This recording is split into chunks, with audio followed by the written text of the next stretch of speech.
just so you know kind of the structure we usually do for the people that it's first time here, we meet once every month on the night of second Tuesday, and we really pride ourselves in people that show up providing a lot of value, and because content marketing is changing so fast, you know, algorithms are pushed by Facebook, new changes happen on Twitter, new social networks exist. So what we do is everybody collaborates and shares their insights, and it really helps the people attending kind of stay up to date and learn new tips and tricks that save you a lot of time and make you more effective. So we usually start and go around and everybody introduces themselves. They say something they've recently learned in content marketing. So start thinking about that now. So when it's your turn, you can share something, and then you can give us if you need something or need or ask. But I think this time what I want to do is I want to say like, what's the one thing you're struggling with most? You want to try that this time? Yeah. We'll try it. And then if you want to offer something, you can as well. And then we do a really short presentation, either Matt or I, that introduces a tool that might help you out with your workflow, or a case study of somebody who did content marketing very well, and you can learn from that too. And then it's a very short presentation, usually 5 to 10 minutes tops. And then we usually have a main speaker who does the full presentation. So I guess without further ado, I guess you want to start. Justin, do you want to start? Put you on the spot. Put you on the spot. And if you want to introduce yourself, you already want to talk, but yeah, sure. My name is Justin Thorp. I work at a company called This. We're a marketing personalization platform. I do marketing operations for them. Remote, based out of St. Louis. For their company's based in Northern Virginia. I'll start with top news. I'm amidst evaluating 5 different marketing automation platforms right now. So if people have opinions, I would love to hear them. They all kind of seem the same, at least somewhat. So would love to hear experiences. I love this one, I hate this one. So marketing automation experiences. If you've ever used HubSpot, Eloquent, Pardot, Athon, or Marketo, and love or hate any of them, I would love to hear your story. That would be fantastic. What part of that marketing automation are you specifically looking to get value from? Is there anything? All of it, like tying in all of my potential inbound or outbound channels into one system so that I can measure them across all different channels and how that creates downstream revenue.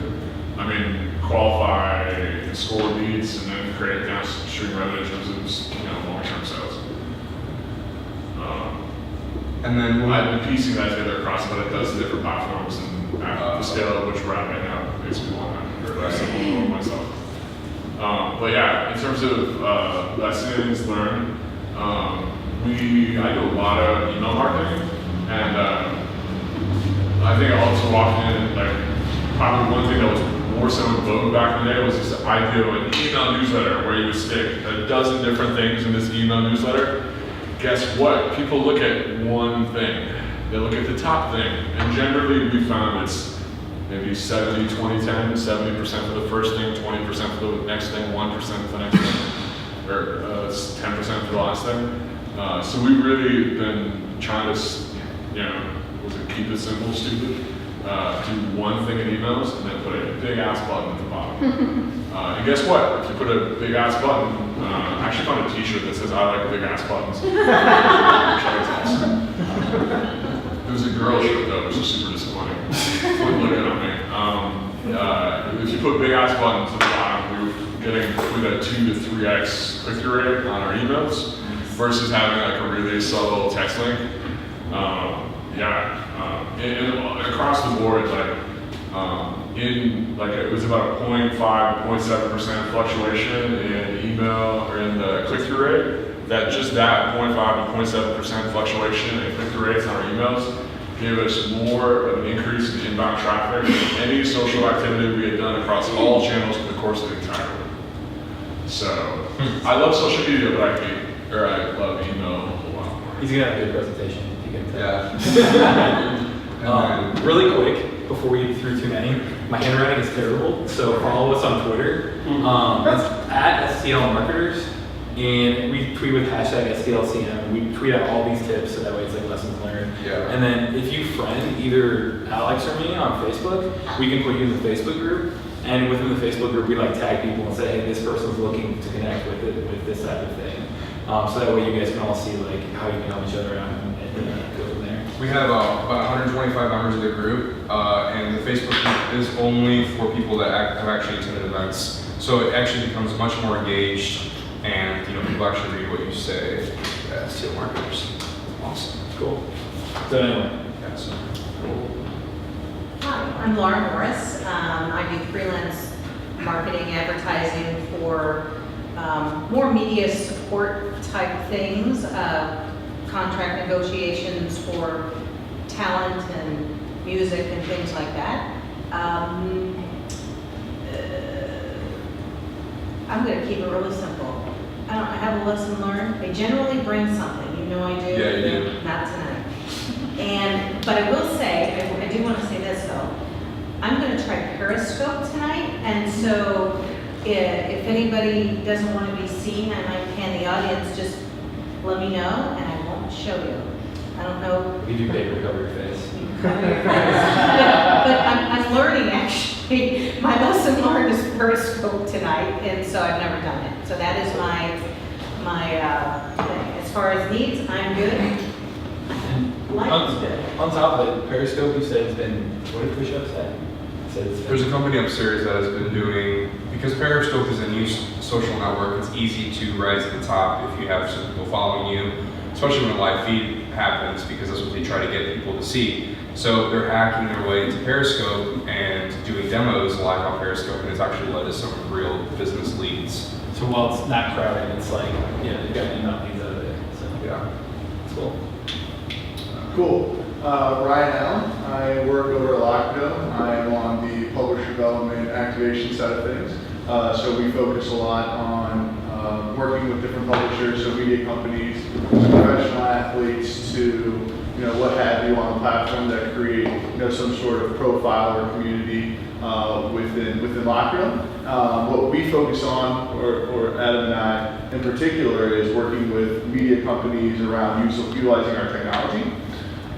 So one thing that I would like for a top need is that we do a lot of different strategy when it comes to publishers utilizing Lockdown technology to address a specific API. So if anybody has any thoughts on proper ways of conducting A/B testing and what's been the most efficient way for them to conduct such testing, that might be a valuable thing for us to talk about.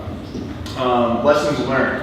We do, like I said, so a lot of websites use Lockdown technology for 3 different things, better analytics on their content or audience development, content delivery.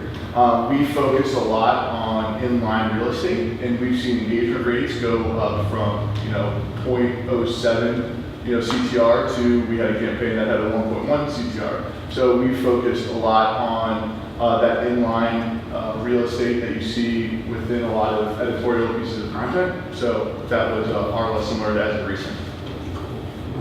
And then if you want to give us your Twitter handle, we'll tweet it with your handle on it. Go ahead. My personal, or should we do the at Lockdown or Ryan J. Allen 80? Ryan J. Allen. Yeah, my Twitter game is terrible, so don't judge me for this.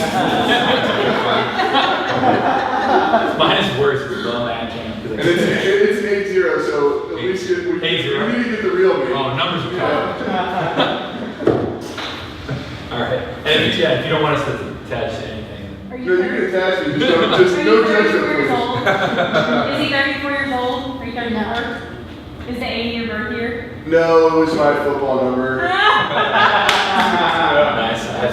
Yeah. My first AOL screen name was Dr. Cool 1947732. So. Is that your football number too? No, they wouldn't let me You have should that. trademark that. You gotta put a patent on that. That's awesome. So I stuck with 80. Very good. That's fine. Alright, I'm just getting over to call that. I work with Ryan Lockdown on the editorial team. So I lead sales campaigns and more. I get that feedback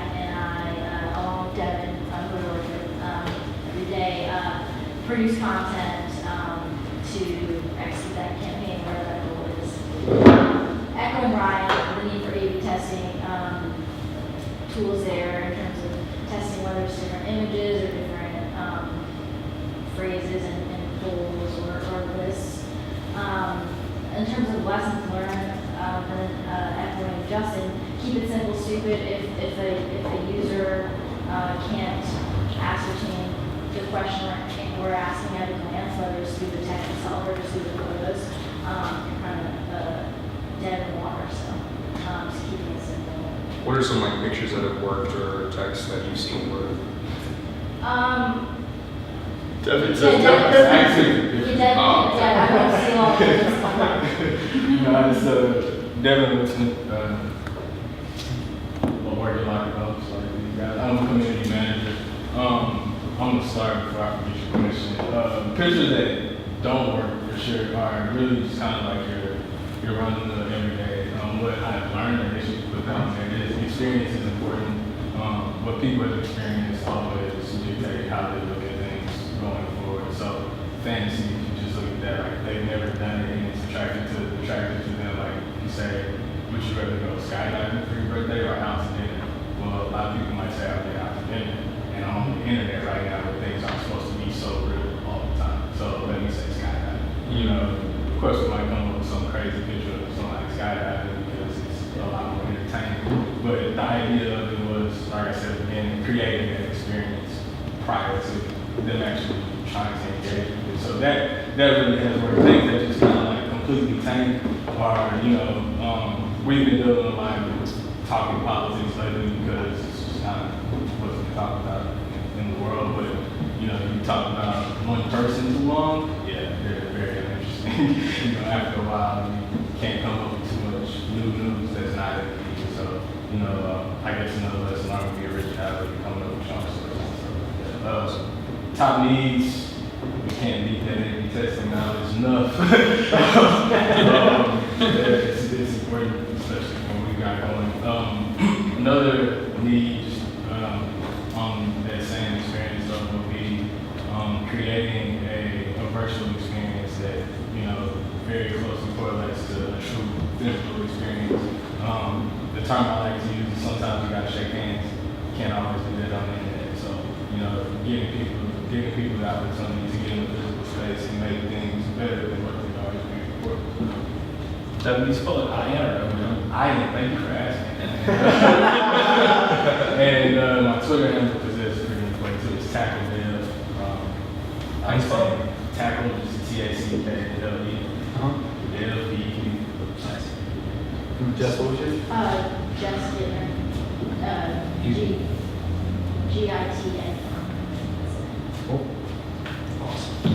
All right, I'm Adam Stillman, and I work at Locker Home with these lovely people over here. I'm an activation. I know.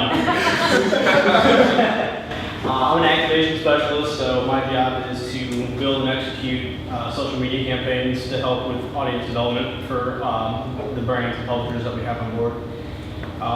Like Ryan mentioned, we work very closely together on a lot of accounts. So I guess a lesson learned lately is just that, I've noticed that tailoring content to feel as native as possible. So when, visitors come to the website, it doesn't feel like they're interacting with an ad. It feels like they're interacting with something that should be there. That's where we've seen, the high click-through rates. As far as the need, Can you give an example of that? sure. Okay, I'll give you an example from today. I was working with Sports Illustrated, and obviously with the whole Tom Brady Deflategate, they suspended him for 4 games. So what we did is we created a poll for them, put it in their into a couple of their stories, just about the suspension, to say, hey, how do you feel about the punishment? Was it too harsh, too lenient? And it doesn't feel like you're going there to interact with an ad. It feels like you're going there, and that's supposed to be part of the content. Yeah. And then the way our tools kind of function is that once a visitor is voted in this poll, if they want to see the poll results, they have to complete one of these business value actions, whether it's a follow on Twitter, like on Facebook, an email address. And so that's kind of how we help publishers with audience development. What was your Twitter handle? I believe it's Adam J. Stillman. Is there a meeting there? Adam, what is it? Adam J. Stillman, Stillman. Yeah. What did you say for me? Oh, You hop on like the last round. I am. All right, A/B test. You really need help with these. You can tell the word when we get work. We'll do all caps. I am Mandy Manley, and my lesson learned is that if you say your name like that, people will remember it and they will understand it and they will hear it. I watched a TED Talk this week, and it was about how auditory function works when you're trying to learn someone's name and understand who it is, because we know our names and we say our names fast and maybe, but you can't understand what I just said. It sounds like I just said madman or something, like you don't. So the woman who was speaking, who was a linguistics expert, and she said that if you will say your name with a slight inflection going up on the end of your first name, a brief pause, and then a slight inflection going down on your last name to where it doesn't sound like a question, maybe Manly? I don't want to say it like that. So she said, if you'll say it like Mandy, Manly, now you heard what I said and you understood what I was saying. And I think it's important. It's a very basic thing, but it's very important, especially if you're trying to talk to someone new who's not familiar with you, to say your name in a way that a stranger can hear it and understand what you said. Maybe they can't spell it right, but they will remember it and they will know what you said. And I am at MANDYMANLEY on Twitter. Kind of a out there one, but say your name clearly, even though you've said it a million times, they've never heard it before, so keep that in mind. Top needs, you guys are gonna laugh at this is really funny. So, I work for Relive International, nutritional supplement company in the Valley, and we are a multi-level marketing distribution company that sells through a network of people. You get one? So yeah. So our distributors are on average female, and they are in their 40s, 50s, 60s. They skew older than a lot of what social media people. I handle the marketing communications specialist, so I handle 9 of our social media channels, including a blog. I handle a quarterly magazine, and publishing is my background, but I'm not dealing with 20-year-olds. I'm not dealing with people who understand what Periscope and Meerkat are. I am dealing with people who use a search bar as a URL and use a URL bar as a search bar and don't understand the basics of computers. And it's very, very hard for me because I'm so far, I'm not like up here, but I'm so far past where they are that sometimes I forget to come down a little bit. So here's my top need. We have a conference coming up in August, and there's going to be, I don't know, maybe 1,000, 1,500, 2,000 people that come into town in St. Louis. I really want to get them to engage online with each other while they're at the conference, the way that everybody else in the world does when they attend an event and they use a hashtag to like see what conversation is going on. And I've posted some things like, hey, what is a hashtag? What's this? This is cool. Look what this does. This is neat. Hey, let's try this. What would happen? Oh my gosh, I saw what she said. But I can't get them to do it. We're running a hashtag contest where we are giving away chargers like this for mobile devices that are branded with our logo for the conference. And we are giving away 5 per week, and last week I gave away 5 to the 5 people who used a hashtag. Literally, if you did it at all, you got it. If you went to your computer and you typed in our hashtag, you got a free $10 mobile charger. It's like SNL Jeopardy. Any letter. Just the letter. And they're like, your mother, Trebek, and I'm like, so if anybody has, unlike what most people are used to dealing with, which is trying to stay on the cutting edge of technology, if anyone has any suggestions for how to get in the back end of technology, Can you give us a little context, like what sort of conference and where are the people going? I mean, I This- assume older people. Yeah, this is people who sell the products, kind of like they're soy supplements, but it's the same business model as like a Mary Kay or an Avon. So they're all coming to like, this is Mecca. We're going to come hear the new announcements and the science and the breakthroughs and the research that's been done. And we're not launching a product this year, so that's not happening. But they're going to come get together. They're going to learn about how people that are making a lot of money running these businesses, how people are, bringing the mom to stay home with the kids and all that kind of stuff. There's great stories to share.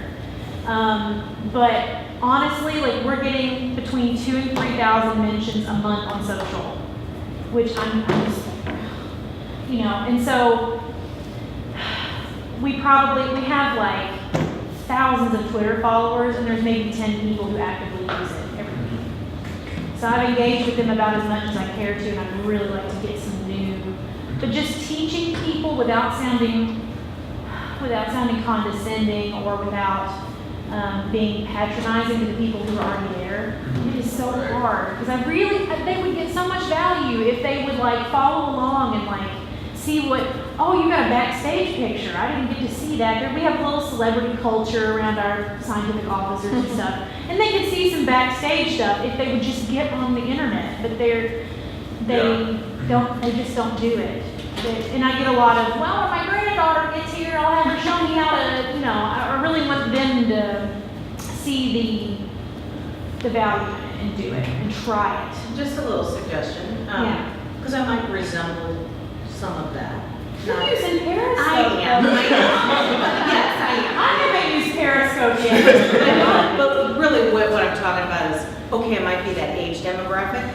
Okay, so I can relate, and I'm thinking they're visual. Why don't you have a bunch of brand ambassadors, pay some college kids a few bucks an hour and walk through, saying, hey, do you have a phone? You want to see how you can get the neatest thing? Show me your phone. Look at this. Did you know?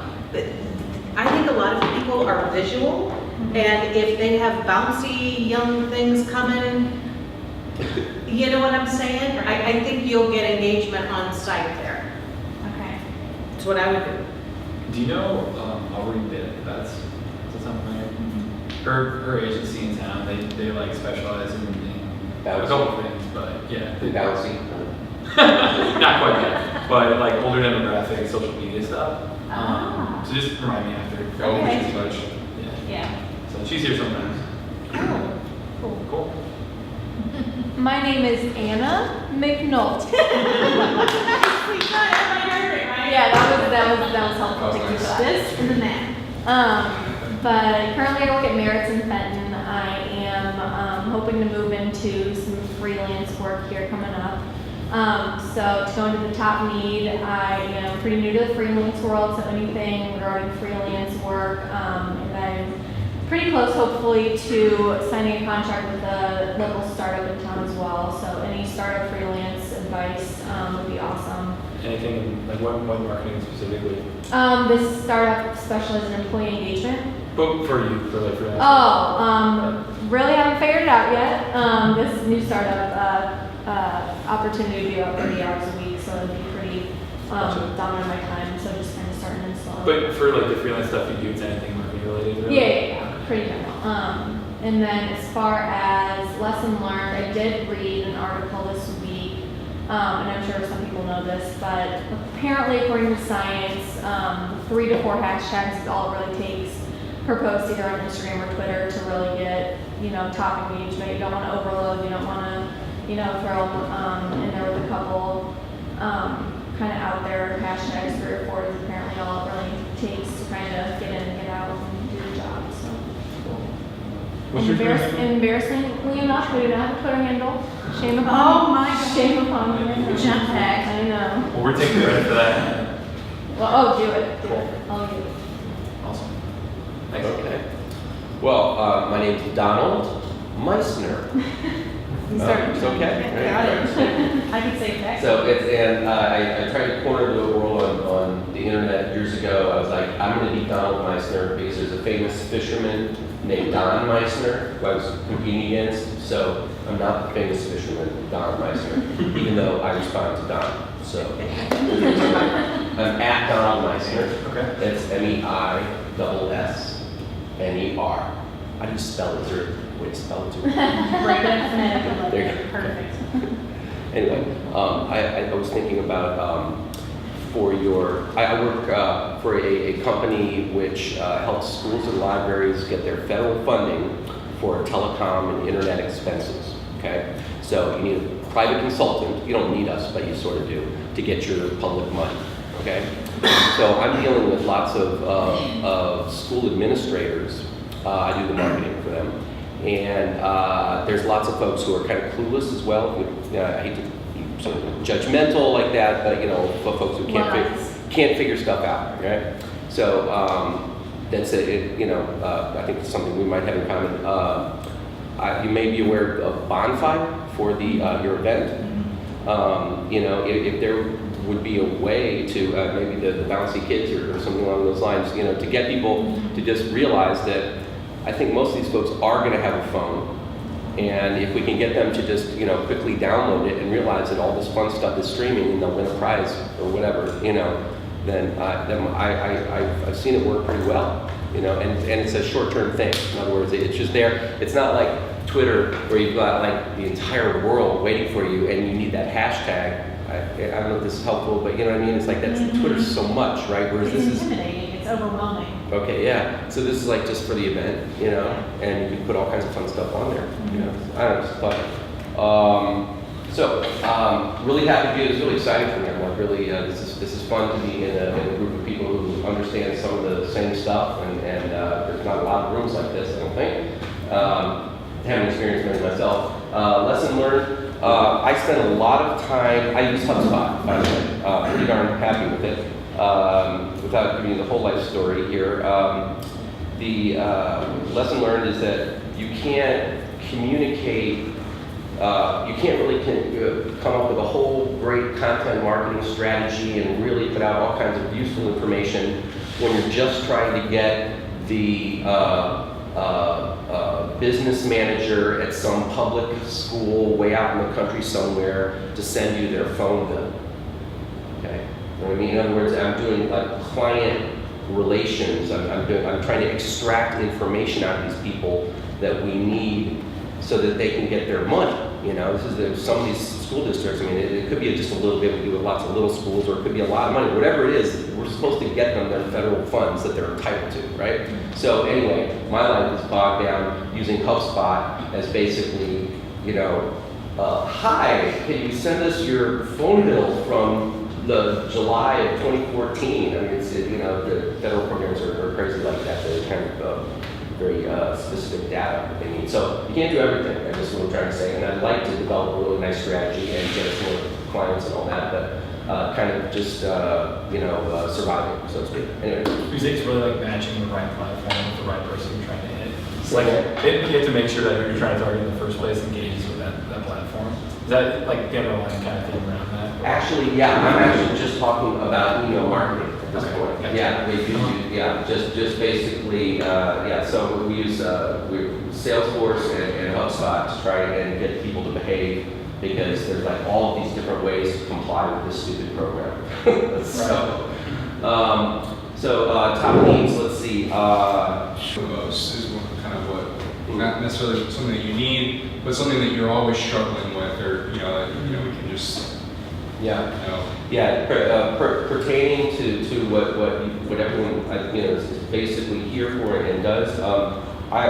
What I'm struggling with is that we are trying to adopt Salesforce at this organization and have been for like 2 years. I've been there full time for a year, and we haven't been able. We need all this data. We need to store all this stuff. I need to be able to yank all this data out of Salesforce so I can send somebody something. I mean, it just happened again today. There's this new form that is like, we need to know, we need to be able to send to the school and find out how many bills we have from them and which bills, like somebody sent us 6 months of bills and we need 12 months of bills. This is the sort of stuff that we have to go through. So I'm struggling through, wait, I think I can make this a better comment. How to get a company that has been using technology fiercely, but very much 10 or 15 years old technology. How can I get them to understand that if they would just start doing it, like we've been trying to teach them, that things would actually get a lot easier and we'd be using technology better, we get a lot of time back. Right. So, Yeah, so getting laggards to use technology like early adopters, they're late on the adoption stage. awesome. Cool. I'm Nick Niehaus. I have a business called Connect Marketing, and what we're currently kind of working on is applying a lot of the same content marketing practices to physical flyer distribution. So we have a kind of fully automated flyer program where we distribute freshly designed flyer once a month to a targeted geographical region for a business. So like an example would be a restaurant, once a month doing something, and we're trying to incorporate content that's useful to people in that area. So we're exploring just a bunch of different options there. As far as lessons learned, probably promoted pins on Pinterest. I don't have a lot of insight into it yet, but we got a conversion on our test, so it worked. So that was cool. We did I also own a product called Case Coolie, which is a sleeve that fits around a cold case of beer, keeps it cold for over 10 hours on an ice or ice packs. So we did a 5 uses for mom for Mother's Day. We had that promoted pin going, which we didn't get it up until like way too close to Mother's Day, so probably would have done much better had it been a couple weeks in advance. But I was really surprised that just from that we get a person to go to our site, which is not optimized, and this could be my need or struggle, and actually purchase one, which was kind of surprising, I guess, because we just really very limitedly tested it.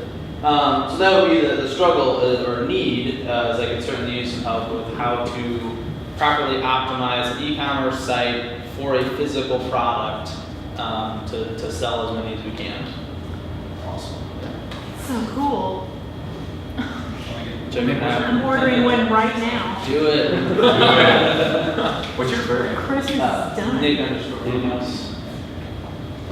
Look at that. Can we get one for everybody to know? That's all. We should all get one. You guys all want one, I'll just get one. This is so cool. We'll sponsor it and Cold beer. give away one next time. Yeah, we'll do a little contest. Sure. I like it. That's awesome. My name is Austin Underhill. I'm legal analyst and marketing manager at Gerostat. We do patent analytics for lawyers. So we help lawyers anticipate exactly how the person reviewing their client's application is going to act. So it's kind of like Moneyball for lawyers, I guess. So I help them on the legal side. I also do a lot of marketing. And a lesson I've learned very recently is that apparently there's this coolie for beer cases. That what I've actually learned is one of my pain points was design.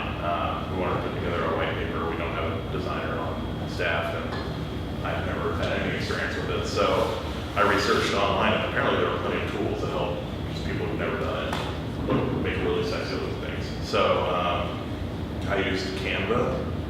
And I'm sure a lot more what that is, but it's wonderful. Yeah, it's incredibly helpful. So that was great. And then CAMPA. And then in terms of needs, we're doing a lot of great content. We do have a lot of analytics on the USPTO, and a lot of great insights on the people there. But I want to get this content in front of a bigger audience than just because it's on a blog, which 80% of the time I'm the guy writing for the blog. So I've actually talked to Justin about this a lot. He's been great help.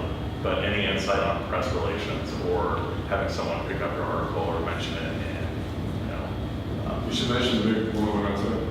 yeah. So we did a post recently. It was about gender bias at the USPTO. Apparently, male and female examiners both favor male vendors by a fairly big, significant amount. Now, we're not saying necessarily that there's an inherent compliance going on or evil or anything like that. But like that would be really interesting to a lot more people than who are just coming to our blog. So I can get that in front of more eyes. Any hints on that would be great.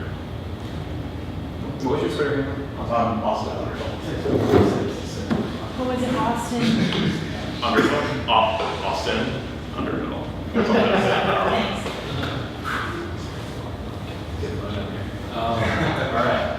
So my name is Matt Camp. I'm one of the co-organizers of this. We're with Influencing Co. out of the 4240 co-working space.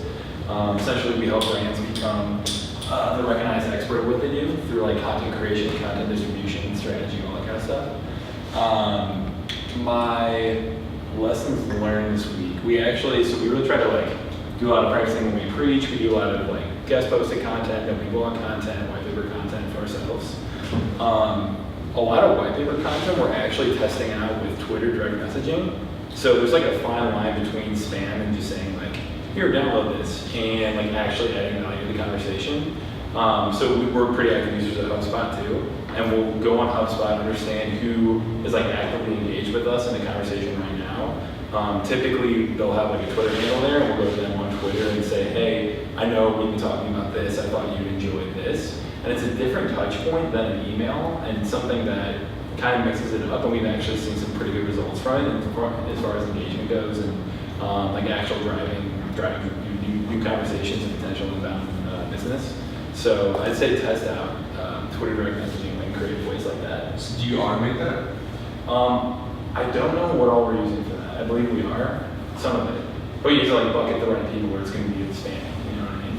So I'd have to ask Mark on our team about that. Yeah, for sure. And then top needs right now, or struggles. I've kind of been on a productivity kick lately and trying to figure out like What? productivity in general, just getting more done in less time. Really. So if you guys have tips on like tools you love or like strategies you use, I'm really into that right now. So. I'm gonna bring you 50 of them tomorrow. Oh jeez. No, I love it. That's awesome. Yeah, so that'd be mine. Awesome. Go ahead. I'm Alex, and along with Matt, we organize this group. Thank you all for coming out, and that sounds like I'm concluding, but I'm not. I do three basic things: is I run this, co-organize this group. I do consulting for various clients to help them with their content marketing strategy and grow their business. One of my clients, I probably can't say their name publicly because they're a defense contractor, but they have a division that does commercialized sales, and you know, with the strategy that we put forth, great content, investing a lot in actual video, a little less than $20,000 invested, and we're at around $9 million in opportunities for business. And so we've had just tremendous success in video, and so it's been really great kind of learning that. I don't really know if I want to use that as well. We can use that. I guess as well to learn is video right now is huge, and optimizing that with Facebook and YouTube. I'd like to word that better for you so you can tweet it out, but you know, making sure that the video is put on Facebook and then on YouTube, and then using a lot of those 5-second clips, and then specialized targeting videos that are similar to your video, and putting your video in the beginning. People really don't notice it's a 5-second ad or not, and actually watch a lot of it. And then the third thing I do, aside from consulting, is I have a company called PenPath, and we do content analytics. And it's just funny that I actually put Juris. We're MVP, but it works, and so we just released RSS integration, so I actually put Juris' RSS feed in there. And within a few seconds, I got all your articles into PenPath, and we process 2 different types of analytics. We do all your semantic data, so like who wrote it, when it was published, and all that, and then like how many times it's been shared on social networks. So basically, you can always see what your most popular content is, who shared it, and you know, for your need, it might help you out because you can reach out to them and get get some leads. But and then so that's the 3 things I do. I guess it's already so lesson learned. So top need would be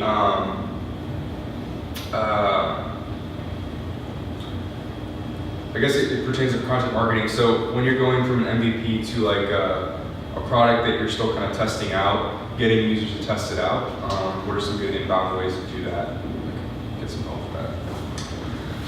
And we gotta keep things moving along. So I'm gonna do a quick presentation. It's only a few slides, and then we're gonna get into our main event. I have a really bad idea. So I don't know how many of you guys watched the boxing match recently, but Pacquiao and Mayweather had can you guys see okay? Wish it was a little bit brighter. And so what I did, I just did some stats on it to maybe give us some insights on how they marketed it, and clearly did a good job.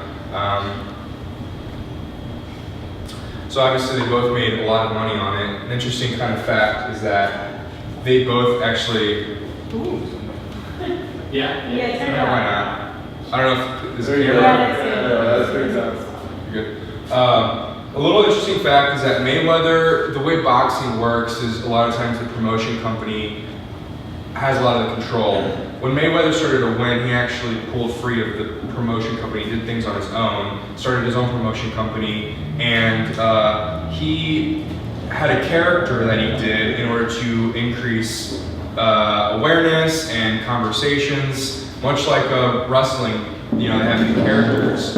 And there's a documentary that I watched that he shows that a lot of it's an act, and he says that no matter what he does, people get mad and all this stuff, but he's obviously doing very, very well, and it's worked for him. So it was kind of an interesting fact I learned, and then him and Pacquiao kind of got together, and a lot of that stuff, they're playing the audience. I mean, it's all planned out, but people, I think, sometimes think it's I don't know, coincidence. But so the gate was $75 million to attend the event. So this is great, obviously event marketing and a lot of things that go into that. And another interesting statistic is the resale value of the gate, which is all the tickets, is about $200 million. And then it's half of the pay-per-view revenue, which is $400 million. So clearly a lot of the hype, a lot of the media, they're coining it, the fight of the century. If you hype it up so much, I mean, you might get burnt out, but the thing about boxing is it's not like UFC where they have like a main title fight frequently. Boxing is once in a while, so people really get behind it, and even if it turns out not to be the fight that you'd expect, they still end up making quite a bit of revenue. I just want to do another side fact about this. Even though they made that much money, a big fight like this in boxing doesn't always happen. So a business model like the UFC, they might make like 7 to 11 million at the gate. So if you do the math, that's a much better business because they consistently make that much money than boxing that does this once every 5-10 years, if not more spread. So some content that I noticed is everybody was trying to get a piece of this audience. Justin Bieber was there. I mean, as far as content goes, people seeing him with Mayweather, it's good exposure for him. His reputation might be actually targeting a different audience that might open up, his possible opportunities, right? It's not 15-year-old girls that are watching Maypac, right? And Burger King was there, and that was just kind of an interesting observation because he was like behind Mayweather when he was getting ready to fight. How many of you guys watched the fight, first of all? So some people did, okay. So an interesting thing McDonald's did was they did this this tweet that says "Beat the Mayweather," and it did pretty well on Twitter. Kind of a play on words. So one of the greatest things that you have to do in these sorts of events or anything that you do in marketing is build a really good story. So Showtime got together with these guys. Actually, this is mostly Mayweather. And I don't know if Mayweather was behind this, but anyway, so they followed Mayweather along, told him the story. It actually put him in a pretty good light. It did do some of the two sides of the story and showed kind of what makes him great. So it was really fun to watch that before going into to watch the fight. A lot of people don't keep up with boxing, so it was a great way for them to kind of build that hype through channels like YouTube. And you can see it was a three episode series. The first one got 6 million, the second one got 2.3, and the third one got 3.7, which is interesting how it shot up in the third, but. Oh, is that it?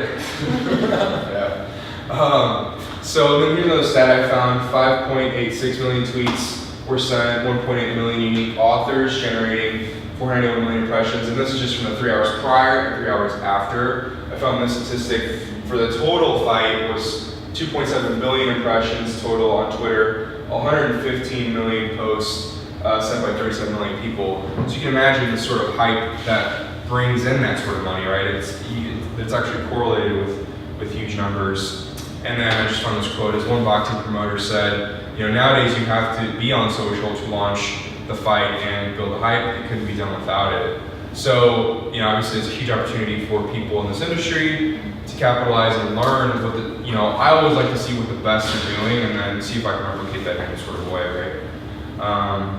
And that is my quick marketing breakdown. So, the main event. So I use Google presentation. I'm not a designer, as everyone can probably tell, so my apologies for my horrible looking slides. But whatever, so hi, my name is Justin. We haven't met yet.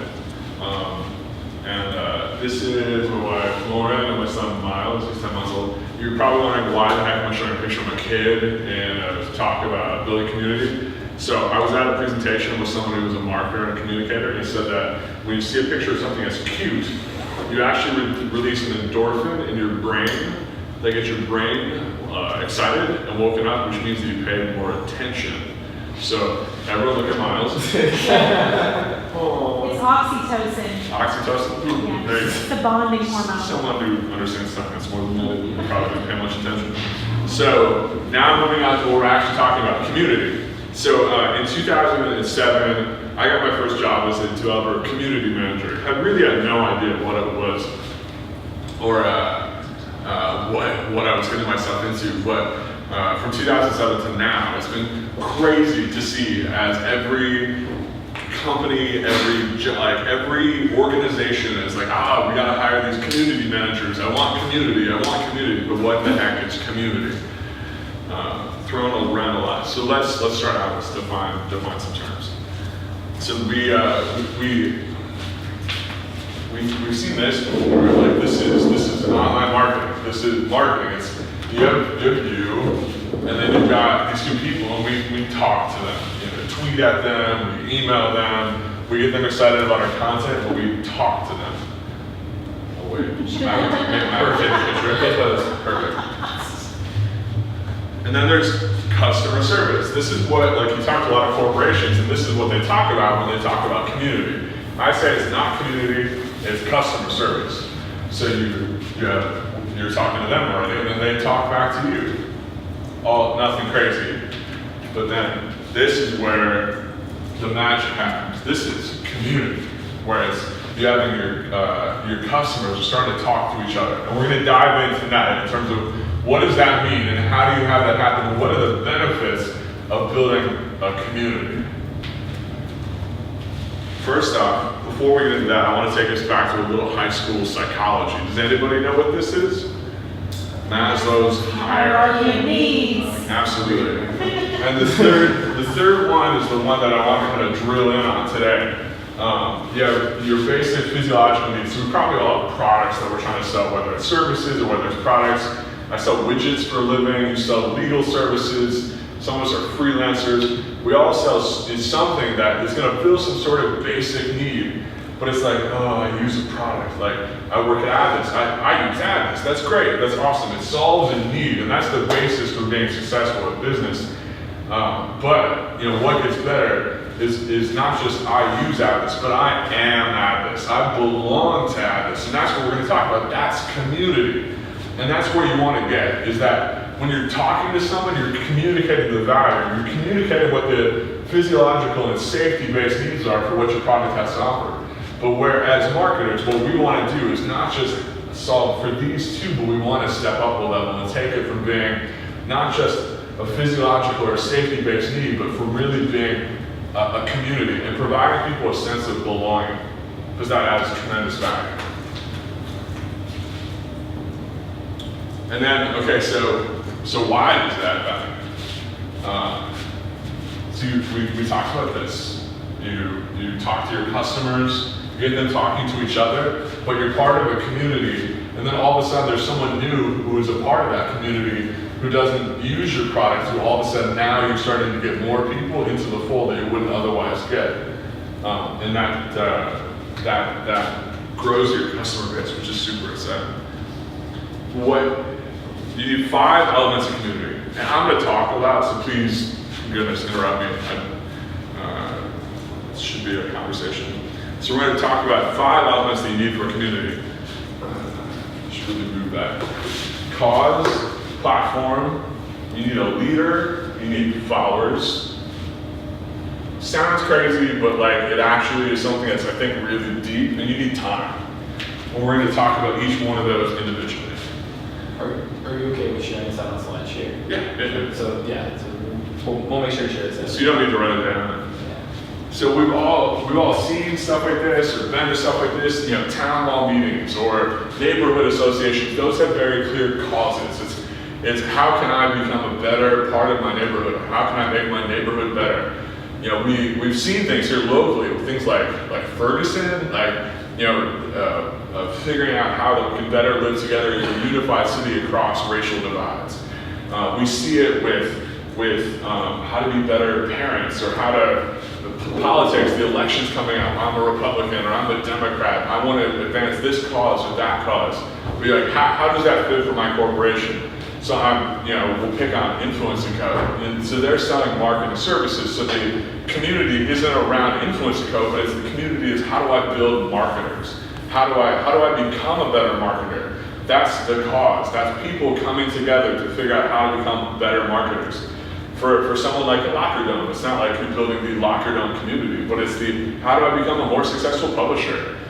The amount of pennies the amount of money that's getting made on a per person basis for publishers dropping like a rock, just like what's a good dropping like need to look at more pictures of my kid to wake my brain up. But like the amount of money that's getting made by publishers has gone from huge to going to pennies on the dollar. And so they're scrambling to figure out how do I innovate, how do I change, how do I more effectively build an audience or a community to engage, and trying to figure out. Publishers are closing hand over fist because they're not being able to figure that out. So that's another great opportunity where it's not about your product, because people don't build communities around products, they build communities around causes.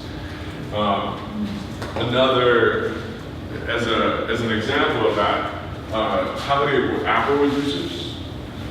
Most of you. I don't know if you remember back in the day where this wasn't that common, and I'd ask that question, and maybe 2 of you would raise your hand, and everyone else would be using Windows machines.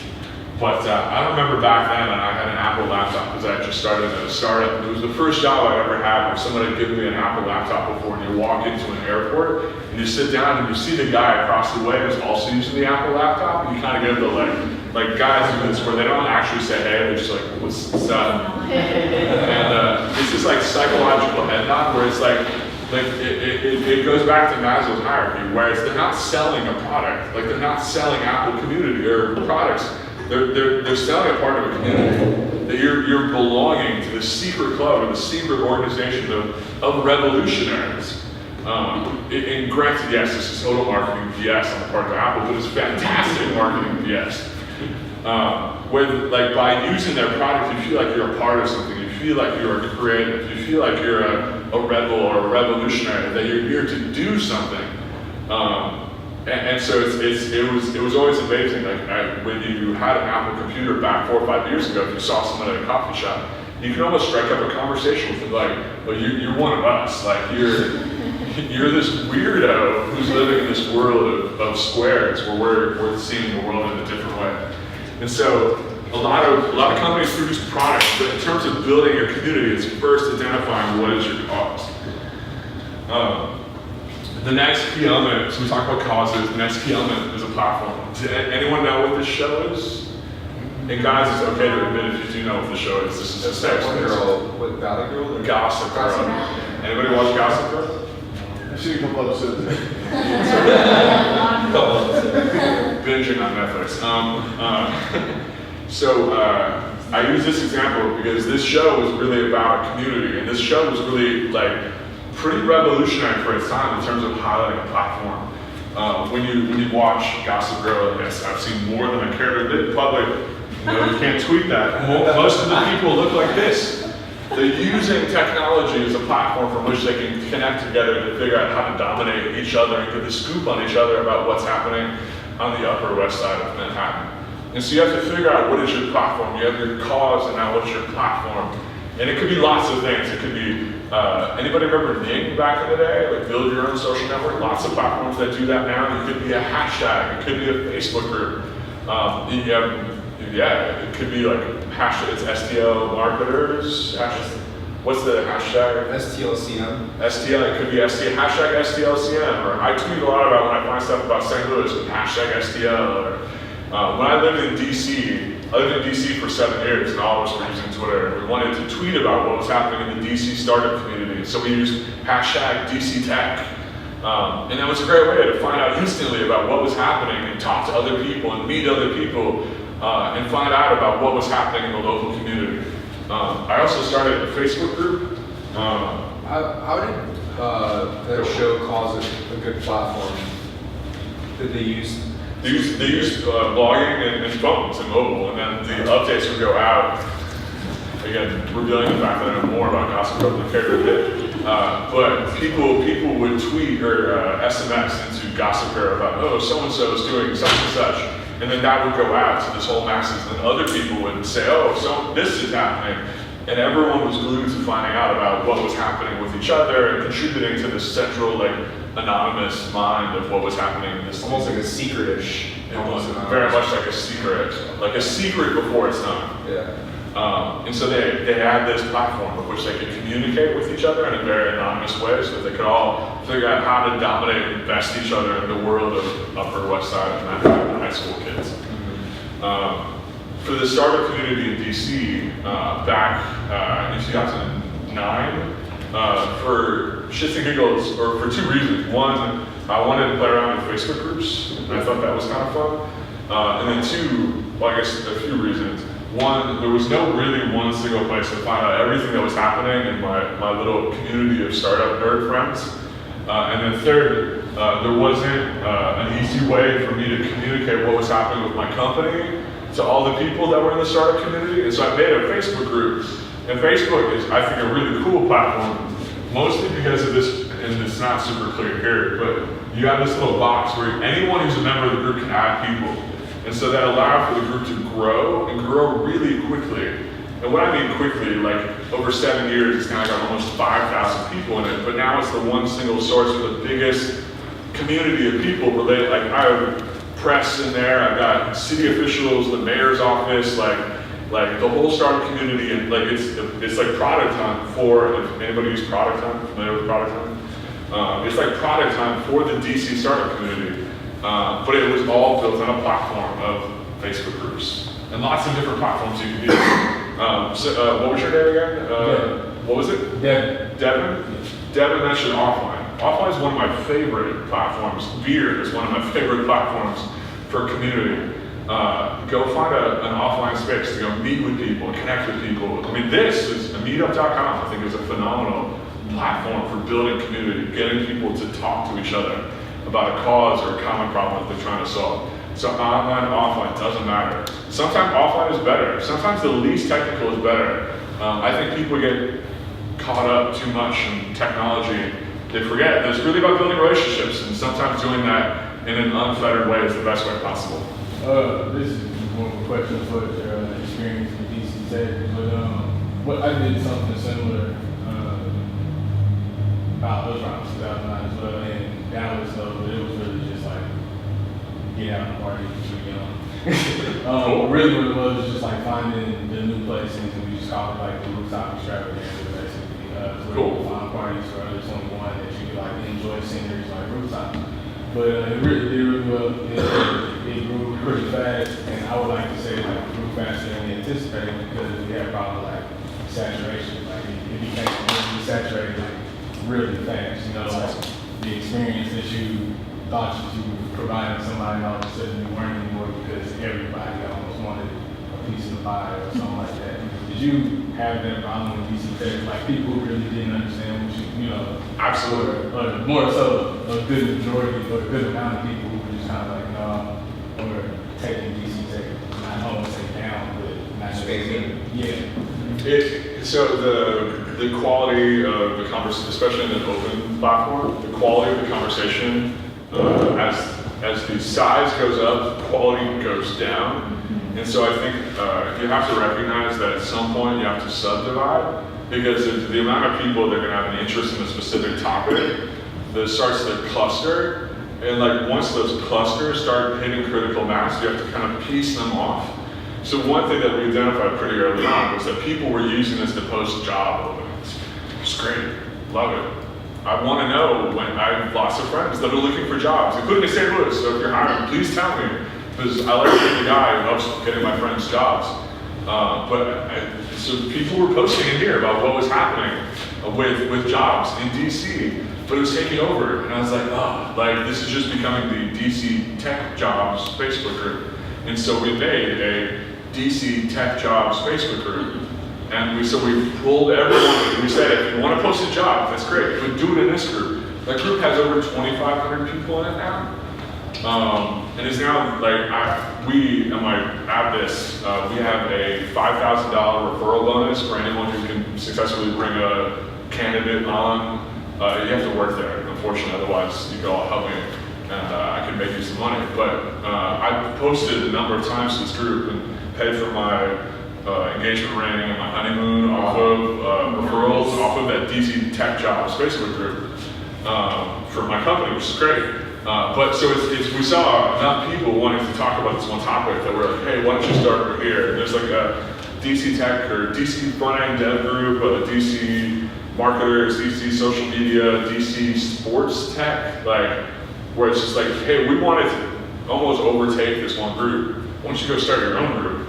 And then let's keep this kind of pure. And so just, you kind of gotta get a sense for when that's happening so you can help to create more concentrated conversations with people that really care about that topic. Does that help? Oh, yeah. Perfect. We do I wasn't the only one that. Yeah, we do a similar thing just with this meetup group is one of our favorite parts of the meetup group is like where we get to all share. And in order for us to be able to do that reasonably and feasibly is to keep it with around 20 people. So we cap the meetup group at 20 people, which the past few months we've hit about 20 people and it's worked out real well. Yeah. Exclusivity is I think a powerful way to help control quality of content, size, and whatnot. But yeah, Facebook groups I think are a phenomenal platform. I think one thing too you got to think about, like, do I create a whole new site so that people can meet up and a social network for my company? That's a great idea, but on average, I've heard that people look at 7 different websites on a daily basis. So you have to ask yourself, reasonably, do you expect, if you're creating the new social network for the cause that your company has to offer, can you reasonably expect that your site is going to be one of the 7 that people look at on a regular basis? Or can you imagine that people are going to look at Facebook on a regular basis? I bet people are going to look at Facebook on a regular basis, and that's going to be a habit that's going to be hard for them to break a whole lot more effectively than you creating new sites. Just a thought. So the next self-explanatory is the next element is a leader. So we talked about you need a cause. So you need something bigger than your product. You need a cause. Like what problem is your group trying to accomplish and solve together? You need a platform. So where are you coming together at, either online or offline, preferably both, really.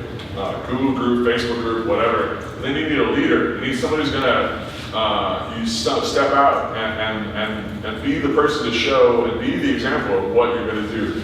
And that person's got to be patient. And we're gonna talk about why in a second. Because you need time. Time is the fourth biggest need in a community. Back in 2006, so that's what, 9 years ago, a guy named Jacob Nielsen. Anybody know who Jacob Nielsen is? You know? I just can't believe 2006 is 9 years Is that insane? old. He wrote a blog post called the Participation Inequality, where, and so 90% of people in an online community just lurk, then 9% of people are intermittent contributors and 1% of people are heavy contributors. Now I know it's late, but let's do a little math. So that means if you have 200 people in your community, 180% of people are just gonna lurk. 18% of people, or 18 people are just gonna be moderate or intermittent contributors, and only 2 people are gonna be heavy contributors. So think about that in terms of scale. If you built a Facebook group and you have 20 people in it, that means if you get 1 or 2 people, like if you're the leader, you've got to be ready to, for the next 6 months, be the person to be the example, to show, to be consistently putting out content, to help get people engaged. Otherwise, you're dead. Your community will die. Now granted, you can be lucky and out of your 20, find the 10 people that have to be heavy contributors. But if you look at communities at scale, it's worked this way with everyone I've been a part of. It generally follows this rule of 90-9-1, or it's simplified 90-10, or 99-1. Some variation of that has been the kind of the general rule for lurker to contributor. Early on at dig.com, that was the way. I talked to the co-founder at Product Hunt and Ryan. He said this maps out perfectly. Every experience I've had, it's been that it's 90-9-1. It's been the general rule. And so if I want to start a community, I want to start a movement, I want to get a group of people together to help conquer this cause, just get ready, because you have to scale. Because the chances of you with 20 people finding enough people that are going to want to heavily contribute is pretty low. With the MLM, do you have any, His name is Mike Michelozzi. We have this one guy who posts and comments on every single thing that we put up. He doesn't really contribute anything except just to say, oh, cool, or this was neat, or I like this, or that's what he does all day long is just. It's awesome. So frustrating at some level. Yeah, but I can name the few people that are doing that by name because it's. But this probably holds pretty. Absolutely. We have so many lurkers, so many people that follow but don't ever say anything. So when you're building your movement, I jokingly refer to it as a robot army. When you're building your robot army to conquer the world and take on whatever your cause is, it's crucial that you take this into consideration, because this is going to drastically impact. If this isn't something you're willing to commit a long portion of time to, the first 6 to 9 months of me doing the DC Tech Facebook group was all me.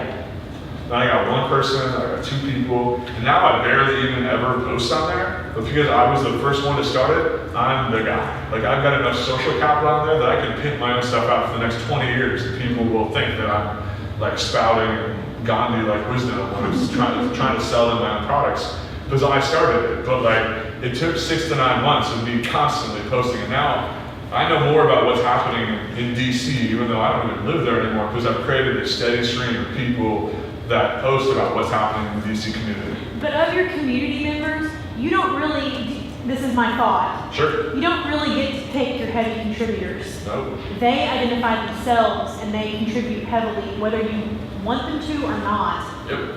And maybe the potential, I've got some trolls, maybe the potential for growth there is to get some of the moderate people to, I don't know, I guess it's a quality over quantity thing. Which is a good segue into the last one. Has anybody seen, this is a TED Talk about the fast follower? Anybody? No? Good. This is so much more fun with audio.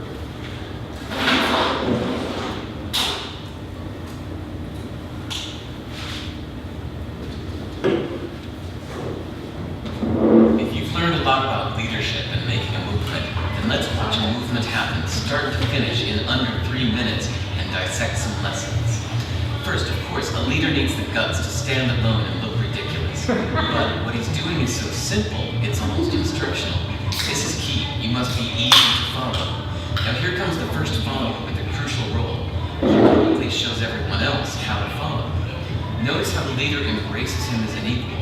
So it's not about the leader anymore. It's about them, plural. Notice how he's calling to his friends to join in. So it takes guts to be the first follower. You stand out, you ridicule yourself. Being a first follower is an underappreciated form of leadership. The first follower transforms a lone nut into a leader. If the leader is the flint, the first follower is the spark that really makes the fire. Now here's the second follower. This is a turning point. It's proof the first has done well. Now it's not a lone nut and it's not two nuts. 3 is a crowd and a crowd is news. A movement must be public. Make sure outsiders see more than just the leader. Everyone needs to see the followers because new followers emulate followers, not the leader. Now here come 2 more people, then 3 more immediately. Now we've got momentum. This is the tipping point, and now we have a movement. As more people jump in, it's no longer risky. If they were on the fence before, there's no reason not to join in now. They won't stand out, they won't be ridiculed, and they will be part of the in crowd if they hurry. And over the next few months, they'll stay part of the crowd, because eventually they'll be ridiculed for not joining. And ladies and gentlemen, that is how a movement is made. So let's recap what we've learned. If you are a version of the shirtless dancing guy, all alone, remember the importance of nurturing your first few followers as equals, making everything clearly about the movement, not you. Be public, be easy to follow. But the biggest lesson here, did you catch it? Leadership is over-glorified. Yes, it started with the shirtless guy, and he'll get all the credit, but you saw what really happened. It was the first follower that transformed a lone nut into a leader. There's no movement without the first follower. See, we're told that we all need to be leaders, but that would be really ineffective. The best way to make a movement, if you really care, is to courageously follow and show others how to follow. When you find a lone nut doing something great, have the guts to be the first person to stand up and join it. That's insane.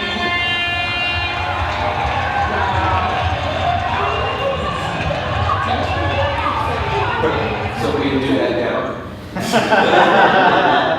Who wants to go dancing in the streets? I promise I won't take my shirt off. So yeah, as they talked about, it's followers. Back in medieval times, they started this idea that when 2 knights would come to each other, that one would reach out their hand. And it was always slightly terrifying, and the reason they'd reach out their hand is to show that it was friendly, like that you were a friendly person, but there was always this fear in the person of, are they gonna cut my hand off? And then the other person would reach their hand out, but there was that sign of reaching their hand out was the sign of you putting yourself out there to realize that that person was, that your intentions were good, that dangerous, but it's terrifying. And when you're building a community, when you're building a movement, you have to realize that you're advocating a cause, you're advocating a point of view, you're trying to do something that's inherently different than what the normal culture or the normal point of view is trying to accomplish. And that's terrifying. You're asking someone to follow you into a place that's unknown. You're asking people to contribute in a public space, and that's not something that people are normally wired to do. People are normally wired to just follow along and do their normal daily routines. We're all creatures of routine, and you're asking someone to break apart and to break their habit and create something different. And so that's why you need that first follower, that first person who can come in and be like, hey, okay, this is a safe space. Like, it's not just the crazy lone nut, it's the guy who followed the crazy shirtless guy to show that, okay, we all can dance shirtless in the park together and it's okay. The 5 elements of building your community, your movement, your robot army, you need a cause. So what is your community trying to accomplish? What problem are you collectively coming together to try to solve? It's not your product. WordPress users, massive community. It has nothing to do with WordPress. It's about how do we more effectively create a platform for self-expression that we can all use together to put ourselves out there into the world. So you need a cause. What is your cause? You need a platform. And so how and where are you going to bring people together to talk about this idea, to talk about what's working for you versus what's working for me. Hey, I used HubSpot and it was great, or I used Pardot and it was really cool in terms of the bi-directional sync that it had with Salesforce, which made my salespeople really happy. That's awesome. Like, you need that back and forth so we can become better together. You need a leader. You need people who are going to show the way. Then you need followers. You need those followers. But then, in order to get those followers and get them at scale, you need time. Because once you get your community is powerful. Because you can get people to do like you can if your product solves a problem or relates to the problem, then you're in a position of leadership. You are the guy. You are a member of the community. You are in a position of influence, and you're not your product along with the community, and this community solving the sense of belonging. It solves something deeper. Like it helps you self-actualize, and you wonder why Apple is able to release some product and get instantly crazy results. It's because it's not just this passive relationship. Oh, I buy Dell. I work in procurement in a big IT department and I buy Dell products. It's like, no, fuck yes, I love Apple products. People eat and live it like it's a distortion of reality. But that's because we're part of their community, we're part of their movement, we're part of the army. And that's why they're the most valuable company in the world. So that's community. This is me talking to people, drinking coffee and beer. So please hit me up. But that's my time. Cool.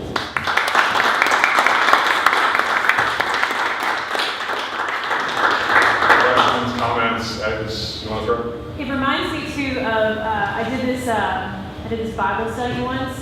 We got deep. We drank beer when we were studying the Bible. It was super It's the best way to do it. It was super cool. So we were sitting around talking and everything in moderation, But everyone has these two needs. One of them, and there's fancy words for it, and I can't remember what they are, but one is that you stand out and you're a snowflake. I am different. I'm unique. I am my own person, and I don't follow the crowd, and I do whatever. The other need is to fit in, to see yourself as part of that group, that Apple users or the Harley riders or the people that I am a Cardinals fan. Right. That is how I identify myself. And the following thing, the idea of creating followers, is appealing to both of those at the same time. Because on the one side where you need to be a snowflake, you're different from everybody else around you because you're a member of that small community as it's starting up. You are. But it also satisfies the need to feel like you're part of something because you have found your community of freaks. You found other people who are like you that love Lego Star Wars or whatever it is that they do. So it satisfies both those innate needs that every person has. St. Louis Cardinals are the top of two lists that I think are really interesting. And I'm not talking either of which are standings relative to games, but one is the most hardcore fans. The other is the most profitable team in baseball. Yeah. I wonder if one has something to do with the other. I mean, it fascinates me too, the idea of the sports we. I'm sure you guys hear this all the time. The sports we won. We're going to the World Series. You are not going to the World Series. That team who is getting paid millions of dollars, those 20 dudes and their trainers, they are going to the World Series. But you never hear people say that. We beat the Pirates. We did this. It's because you have started to take on the mantle. People, even their shirts that they wear, you put the guy's name on your back. And you're wearing a Blues t-shirt, all of a sudden you're on the team. You're a hockey player. So we do our data and insights about what's happening in culture at work. And we did one about in what states were people engaging with content related to the New England Patriots or the Seattle Seahawks. That it was the Seahawks in the Super Bowl, right? Right? And what's that? Patriots. Yeah, totally. But in Indiana was one that stood out. more people in Indiana engage with content related to the New England Patriots than the Seattle Seahawks. And so we put out this infographic. What state coordinated with what, who in that state engaged with what team's content more.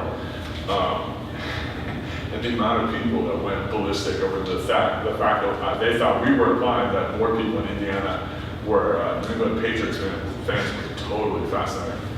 But yeah, no, I think it's a great point. Like, it's just sports. I mean, it's not them. It's we. And I think that's a challenge for all of us. Like we're all building audiences, like create content for a living. Like content is the currency of relationships, and it's great. And it's not just us as companies; it's us as people. Like if we want to be successful in the workforce, and successful in our jobs, like we need to figure out how we can build our own audiences and build our own like large sets of relationships, because that's currency for our professional development in the future. But it's that next step of like, how do I just take this from an audience to taking it to a community of people? Because then you're not just pulling together this random crowd. You're pulling together this movement. You're pulling together this army of people that when you're like, let's go freaking charge this hill. They're like, fuck yes, let's go charge this hill. And they'll do it. Like it's crazy. Like. Yeah, I was gonna say, like, do you have any pointers on creating a cause? Because it seems like the cause is really where it starts. Yes.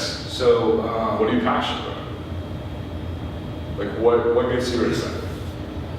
Because Seth Godin wrote a really, really good book, and I love Seth Godin, but his ideas are really simple. And so when he writes books that are more than 200 pages, like I get really bored after about the 80th page. And so for this book, it was really about 80 pages.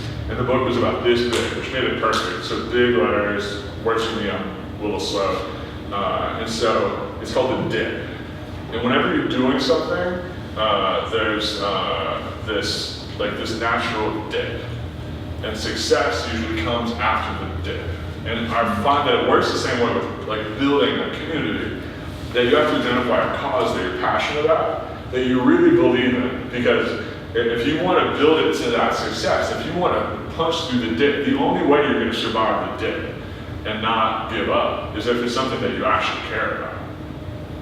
And so you have to identify, like, my church, my neighborhood, my sports team, like what's something that gets you excited? Like that's and people are just going to be more naturally attracted to you too if it's something that they feel like you're being genuine and naturally passionate about. Like if it's forced, like it's going to be like, he doesn't really care.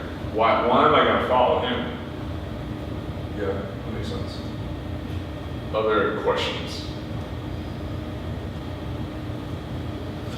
Anybody want to talk about anything else? Sports, tech, Periscope? I was interested in what you said about the infographic, especially when you measure data across engagement levels on content that has to do with the Super Bowl. Yeah. And what I think is interesting, especially with very polarizing topics, is that the engagement levels don't necessarily have to be in a positive light.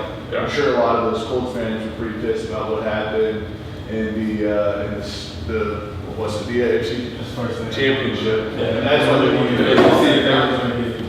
so that's why I found that interesting, was because not necessarily did they agree with what that content was saying, but they felt so passionately about a specific piece of content that they have to share it, or they have to engage with it, or they have to do something that they have to say to their fans. Yeah, a lot of times with Threadless, or people know what Threadless.com is. So if you're familiar with the way Threadless works, so people submit t-shirt designs and the community rates them, and they would pick what t-shirts, and I guess it's 10 years have passed since I bought a t-shirt, and I think they're in like a gajillion different like product category SKUs now. Back then it was just t-shirts, and so people would submit t-shirt designs. And I heard the CTO the founding CTO of Threadless, this guy named Harper, phenomenal speaker, phenomenal dude too. It's twitter.com/Harper. Highly recommend you follow him. Like, the guy's a genius. He became the CTO for the Obama campaign. And one of the most down-to-earth guys I've ever meet. Like, if you ever meet him at a conference, like, he'll chat your ear up regardless of whether you're a big shot like most of the Silicon Valley people are. But I heard him give a talk where he talked about Threadless and what happened and how they would choose t-shirts and which ones would be most successful within their community of people. And you would think, it'd be, oh, the ones that are, really kind of, 5.5, something that like is just loved by the majority of people. No, t-shirts universally did not sell well at all. It was the ones that had an equal distribution of 10s and an equal distribution of 1s. The ones that had this equal distribution that they either evoke some sort of love or they evoke some sort of hate, usually together, those are the ones that sold out like crazy because they were viral successes. And it's a great way to motivate people to get them to contribute is by getting their emotion. It always goes back to what just happened with the black versus gold versus blue dress or what happened. That all started on a Tumblr post. Something that people, wanted to engage with, and then after they engaged, they left a comment they shared out with everybody else and asking their opinion. It just always goes back to, finding something that there's going to be two people or a mass of people on one side of the spectrum and another mass on the other, and then they're going to have a debate about it. So I worked at a media publication that specifically covered startup communities all around the country, Tech Cocktail. And one of our favorite ways to rouse people into traffic was to release top 10 lists. And it was so funny, and now being, having been on the other side, it's so bad. Whenever Forbes or Fortune, these guys, top 10 startup communities, blah, blah, blah, total bullshit. It's completely just a way for them to get, they're gonna put St. Louis as number 6. So people, they're like, well, we don't really have much traffic in St. Louis that day. Let's put St. Louis as number 5 on the startup list. Now all these millennially driven startup people are gonna be like, oh my gosh, we're number 6 on the Fortune's top 10 startup communities in the world. It's all a game. Yeah. But we would do that like crazy, and inevitably someone would either love it or be totally pissed off by the fact that where they were placed on this one list. And it would send people into a tizzy, and it was a great way to get people engaged. But yeah, I think utilizing